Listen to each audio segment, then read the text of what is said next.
85 வயசான வைகோ போன இடமெல்லாம் பொட்டலாத்தையும் போகும்.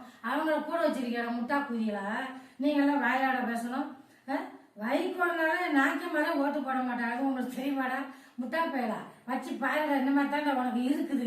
வைகோ வச்ச காடு ஏன்டா ஜெயிச்சிருக்கான் சொல்லுடா. வைகோலாம் ஒரு ஆளு, 16 அடி இளவட்டம், அவரை தூக்கி உள்ள வச்சுக்கிட்டு கைகோர்த்துக்கிட்டு அலையிறாளாம். நல்ல அலை. திமுக இருந்து ஒரு 6 திமுக இருந்து 6 வரை தூக்கி இருக்க கலாணி போயிடுவா, வயசான கிழட்டு போயிடுவா. இவ்வளவு வச்சுக்கிட்டு நீ ஆட்டம் போடுறியாமா? சரி கூட கொடுத்து எல்லாம் உங்களுக்கு ஒரு பருப்பு கொடுத்து உட்காரையே. இடத்தேர்தல் வச்சா இந்த 6 வேலை எவனா செத்தாத்த இடத்தேர்தல் வைக்கணும். நீ செத்த 6 மாசம் கழிச்சு தான் வைக்கணும். உசுரோட இருக்கிற இடத்தேர்தல் வச்சு மக்கள் வரி பணத்தை வீணடிச்சிக்க ஒவ்வொருத்தையும் தொலைச்சு கட்டிடுவோம்டா. நாங்க செத்து போனா நீ வைட இடத்தேர்தல் 6 பேர் மொத்தமா செத்துட்டாங்கன்னா மொத்தமா 6 மாசம் கழிச்சு நீ இடத்தேர்தல் வை. சாவலையா வைக்க கூடாது அந்த தொகுதிக்கு. தேர்தல் ஆணையத்துக்கு ஒரு வேண்டுகோள் கையெடுத்து கும்பிட்டு கேட்டுக்கிறேன். இன்னும் எந்த கட்சியில இருந்து எம்பிட்டு போயினாலும் போய்க்கிறோம், அதை பத்தி நாங்க கவலைப்படல. நாங்க வந்து கட்சிக்காரர் கிடையாது. ஆனா இடைத்தேர்தல் வைக்கக்கூடாது.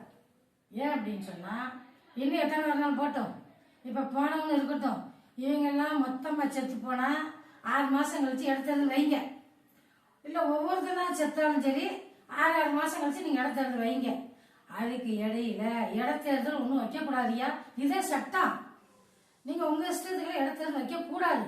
இவன் ஜெயிச்சு அவன்கிட்ட போட்டு இந்த இதே வேண்டாம். இது மக்களுடைய வரி பணம். வரி பணத்தை எத்தனாயிரம் கோடியே ஒவ்வொருத்தருக்கும் செலவழிப்பீங்க சொல்லுங்க. நாடு தன்னால கெட்டு போய் நாடு கடனாகி நாசமா கிடக்கு. விலைவாசி ஒரு பக்கம் மக்கள் வாங்கி திங்க முடியாம தவிச்சுக்கிட்டு வராங்க. ஒவ்வொரு பொருளையும் நினைச்சா அதை பத்தி எந்த பேரும் யோசிக்க மாட்டேங்கிறான். இவனுக்கு இடத்தேர்தல் வச்சா என்ன, வைக்காட்டு என்ன, வைக்கக்கூடாது. இதுதான் எங்களோட வேண்டுதல் ஐயா. அதிமுக இருந்து திமுக இருந்து தாவேக்காவுக்கு போவாங்க. ஏன் தாவேக்காவே பிடிக்கலாம்னு சொல்லி அங்க இருந்து கூட 2 உறுப்பினர் வரலாம். ஆனா எவன் எங்க போனாலும் இடத்தேர்தல் நீங்க வைக்க கூடாது. என்ன பொருள் வேணாலும் அவங்ககிட்ட நீங்க போய் கேட்க சொல்லணும். அந்த எம்எல்ஏ இடத்துல நீங்க போய் கேட்டுக்கிற சொல்லணும். இனிமேலாம் இடத்தேர்தலுக்கு சோழி இல்ல. இப்படி ஒரு சட்டத்தை நீங்க வச்சீங்கன்னாக்க எவனும் எங்கேயும் போக மாட்டான். போனா வீட்டுக்கு போட்டோம். இவங்க இருந்து அவன் போனா அவன் வீட்டுக்கு போட்டோம். அது உத்தமா. ராஜினாமா பண்ணி உன் வீட்டுக்கு போ. நீ இந்த கட்சி தாவல்ல போய்கிட்டு இருந்தா இடத்தேர்தல் வைக்க கூடாது.